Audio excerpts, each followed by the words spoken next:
Hey everybody, the manga is back. Welcome to part 2 of Let's Play Final Fantasy VI Advance, brought to you by GameAnyone.com. Okay, before we go any further, I forgot to show you the bestiary, which is down here, of course. And remember, I only got like 1% of the total beasts slain. As you can see, number 5 in the bestiary is missing. I'll probably run into that in the mines later. But yeah, it just goes to like show everything, like the level, how many I killed, what it's weak to, what you can steal, what it can drop. Things like that. That should really help you out in case you run into tough enemies and want to know how to deal with them. Enough said, really, if you think about it. Okay, let's continue the course of the game. I've been really needing to do that. There's still the issue of that frozen Esper. Oh, stairs. Laid out for us. Thanks. So, this is the frozen Esper? I guess so. It's definitely not a refrigerator. It looks like some kind of bird-like dragon thing encased in ice. This thing's giving me the creeps. Something's not right. Like, a lot of things aren't right. And the girl is going up to it. The frozen creature begins emitting an eerie light.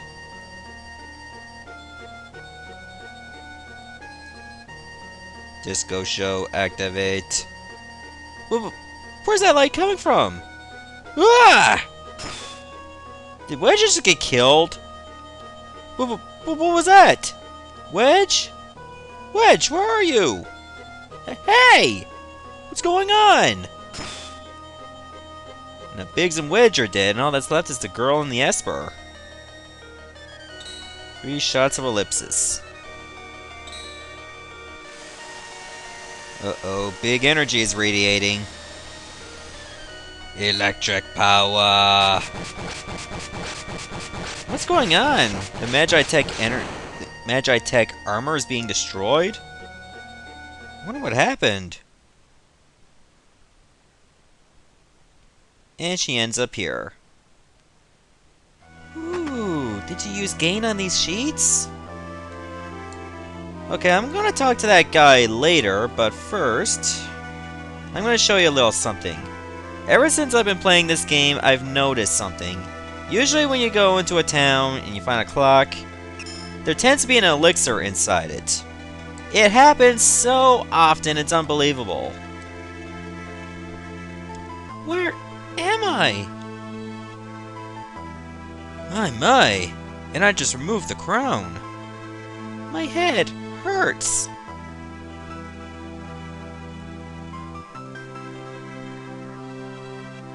Oh, that must be the crown.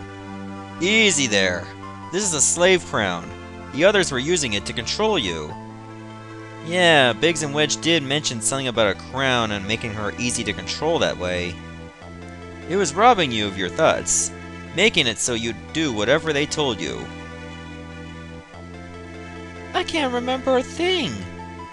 Don't worry. It'll all come back to you. In time, that is.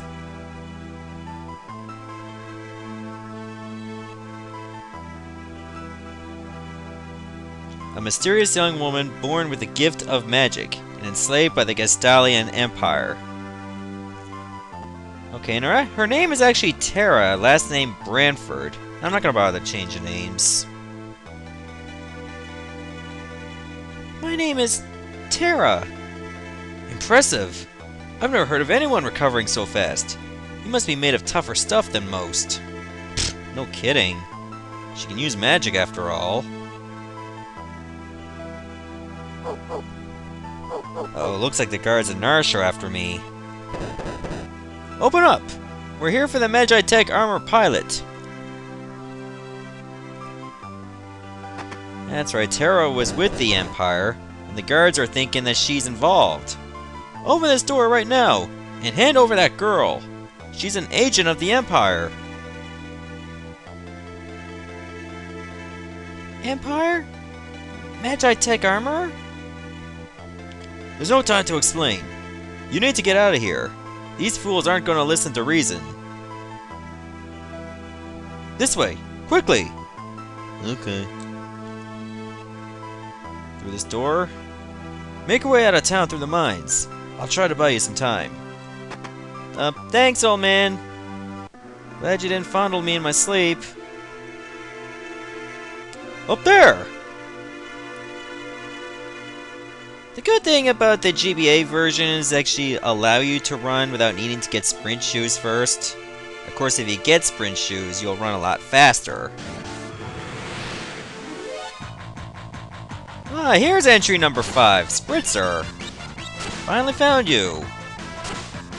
You look like some kind of spectral dose of ectoplasm, if you think about it. Sadly, I don't have the Magi-Tech armor, so I can't use the bandit's weakness, which is poison. Luckily, I can already kill it in one hit anyway. Alright, Terra's equipment is a mithril knife, buckler, leather cap, and leather armor. As far as relics go, which is pretty good that you can equip 2, I don't have any. Okay, let's go. Probably find some treasure on the way, too. Alright, let's continue. Ah, save point! Yeah, I'll use it. Too bad I'm all alone now. Forever alone. Alright, go this way, I suppose. Ah, attack from behind now. That's not good. Now I'll do less damage because technically I'm in the back row.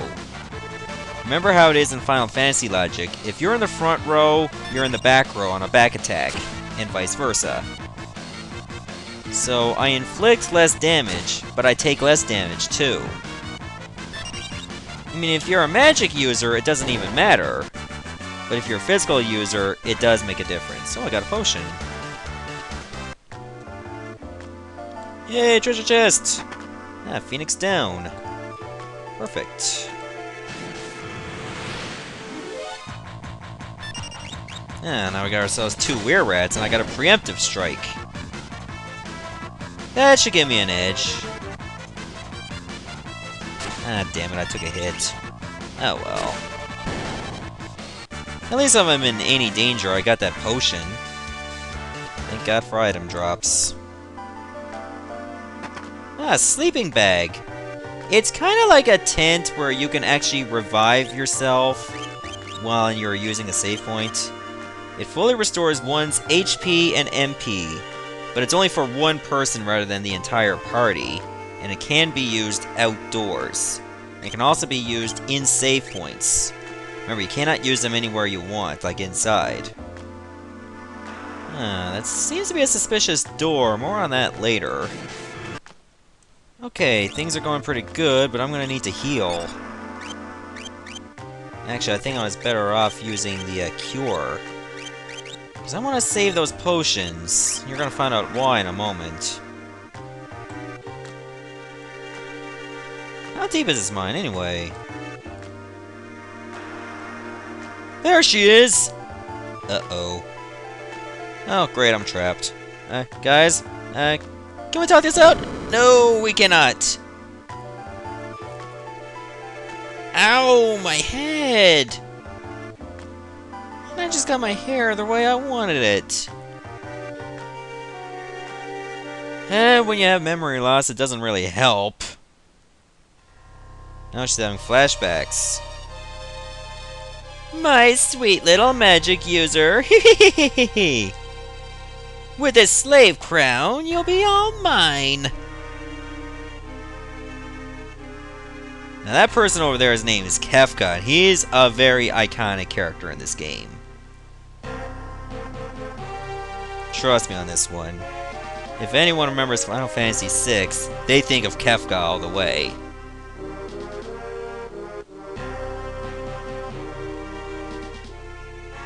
So Kefka must have been using Terra to train, testing out her abilities, even killing off his own soldiers as a result.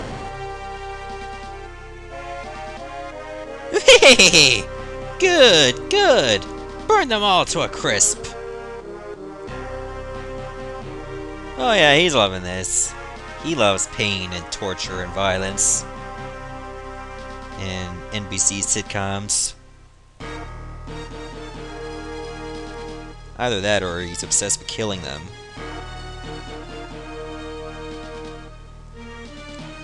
Oh, there, and to the left of Kefka, or to the right of him on your view, is Leo, the general, and to the right of him is Celeste. Soldiers of the Empire, we stand at the dawn of a new age. The lost power of magic has returned to us. We are the chosen ones. The time has come for us to claim our rightful dominion over the world. Nothing shall stand in our way. Hurrah! Long live Emperor Gestal! And Terra is not exactly enthusiastic, as you can tell, but everybody else is. Waving their hands in the air like they just don't care. And she's still asleep.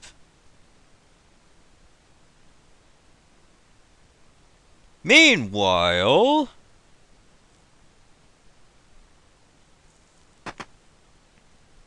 here's another good character. Took you long enough.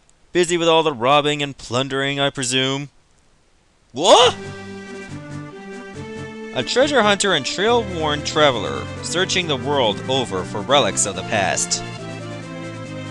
And this here is the thief, Locke Cole. He's very iconic as well. Very popular. I prefer the term treasure hunting. Huh, semantic nonsense. There's a huge difference. Anyway, is there something you need me to do? There is indeed. I met the girl. You don't mean... The city guard is pursuing her as we speak. This city has the strength to stand up to the Empire, but it won't use it. The people are just too stubbornly independent to join an underground resistance like the Returners. I tried to explain that the Empire was controlling the girl, but they wouldn't even listen. Alright, so you want me to get her out of Narshe? That would be the idea. Make her way to Figaro for the time being. Well, that seems like the game plan. Let's go for it.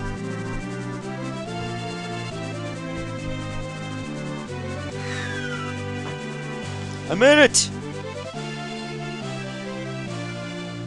Uh-oh, he sees something. Oh god, here comes an army.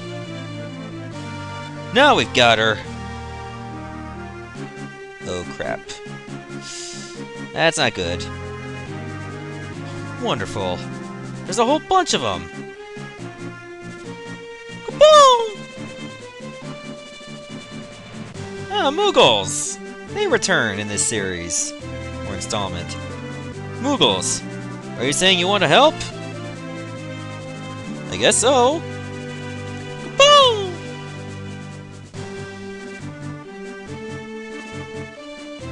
Use us to protect Terra from the guards. Would you like an explanation? Seems like a good idea. Let's take it. You'll fight using 3 different groups. Press select to switch between them. Defeat the leader of the guards before his men reach Terra, or the battle's lost. Yes, that would be a good idea. Let me station Locke over here. No, I pressed the wrong button. He gets 3 Moogles with him too, so that helps. Okay, the Moogle group number 1 is actually a Mog, Malulu, Moghan, and Moogle. Now, these 3 Moogles are not exactly important, but Mog is. He's the only one who you can manipulate his equipment. You'll be putting that to good use later. First, let's have Mog go out in front. Why don't you attack this group over here?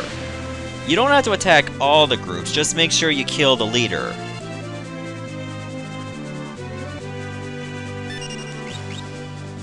Alright, Mog, you want to attack that Megalodoth.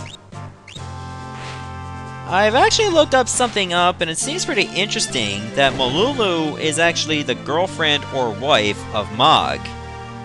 Ah, Mog mastered a new dance. That's pretty cool. Mog, why don't you go after that group too? Now, as for dances, they're actually pretty good. You learn dances that give you new abilities based on the area where you won a battle. Since I won in a cave, I learned Twilight's Requiem. Finally, the only good thing about Twilight for a change. Ah, Cave-In is one of the moves. Okay, let's see what it does against that Megalodoth. 86 damage?! But at least it allowed it to inflict certain damage after a while. It's not exactly poison, I would call it slip, or I don't know what the term is. But it does damage gradually, but it's not poison. Okay, let me use the other group for now. I'm gonna station it on the left wing. Like around right over here. I don't want to use Locke's group yet, I want to use that for the boss. There. Now we should take out those enemies too. I mean, sure, I'm not getting Locke much experience, but we can just level grind on the way anyway. We don't exactly need all the experience at this point. Remember, he's going to be very important. I want to keep him alive. Okay, station over here, that seems pretty good. There. That way Terra will be well protected. Then I can just sneak in and go for the attack. Or so I thought. Mogsy, Mogwin, Mugmug, and Cosmog. One of these things is not like the other. It's just a shame that you can't take all the Moogles' equipment. Because if I did, I can just, before I take on the boss, remove all their equipment and have it for everyone else. 69. It's like, they got spears, they got boomerangs, they got everything! What are Moogles doing with all this stuff anyway? They should seem so peaceful, but they're not. They are pretty much the most violent group in the world now. Thanks for stationing that choke point, Mog. The only worrisome part of the battle is the snowstorm from Megalodoth. But other than that, it's no big deal. The Silver Lobo I wouldn't worry about. Hey look! Morning Stars! Moogles with Morning Stars! Wow! Whatever happened to just resolving your differences with words? Okay, time to take on this group. Silver Lobo and the Guard Leader. Okay, here's a little trick that allows you to get through this battle easier. You want to make sure you kill only one Silver Lobo. If you kill two of them, then the Guard Leader will start using super attacks. And that's not good. Like critical moves. So here, you just want to keep one Silver Lobo alive. Its attacks are not that strong, so don't worry. Just focus on the Guard Leader, then you can take out that Silver Lobo. Uh-oh, net. That inflicts stop. In other words, you're unable to move. I grabbed the Mithril Knife, so now Locke can attack. I'll try my best not to use steel too much, only when I feel it's necessary. Thank God it's not like Final Fantasy IX where you feel you gotta steal from bosses all the time. That is one thing I did not like about FF9. You had to steal so frequently. And now I got two people stopped. Sadly, one of them is Locke. Oh, damn, one of my Moogles is dead. It's Margaret.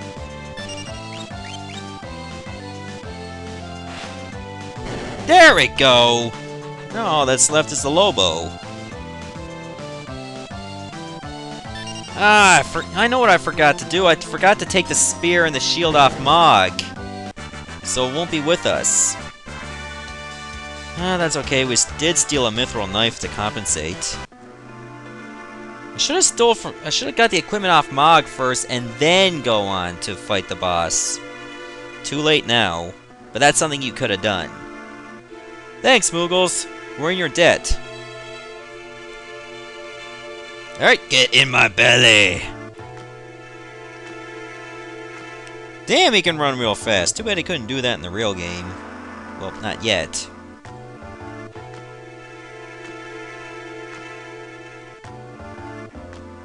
This switch oughta... Well, you're gonna press it anyway, so why not? Ah, it's an entranceway out of Narshe. Cool. Eh? You back with us now? You saved me? Save your thanks for the Moogles. Ugh, I can't remember a thing. It's like my mind's trapped in a fog. You lost your memory? The man said it would come back. Eventually. So, you've got amnesia. Don't worry, I won't leave your side until your memory returns. I'm not gonna up and abandon someone just because they lost their memory. I'll keep you safe, I promise. There must be reasoning behind his words. I'm sure that'll be important later. Maybe it tells a lot of the person he is. Like he may be a thief, a treasure hunter, but he cares a lot about people. This is a school for the beginning adventurer. Despite all of our recent advances in technology, the outside world remains full of monsters we know little about. Here, we provide advice to travelers brave enough to face its many dangers. Thanks, I guess. This is the adventuring school where you can actually learn how to play. This is water from a recovery spring. It will restore your HP and MP. Such springs are located all throughout the world, so always be on the lookout. That would be a good idea. Actually, before I go through the adventure school, I'm just gonna go save the game. I'm gonna stop the video right here, and the next part we'll go through the adventuring school, and then we can actually go outside to our next destination, which is actually Figaro Castle to the south. Goodbye, everybody.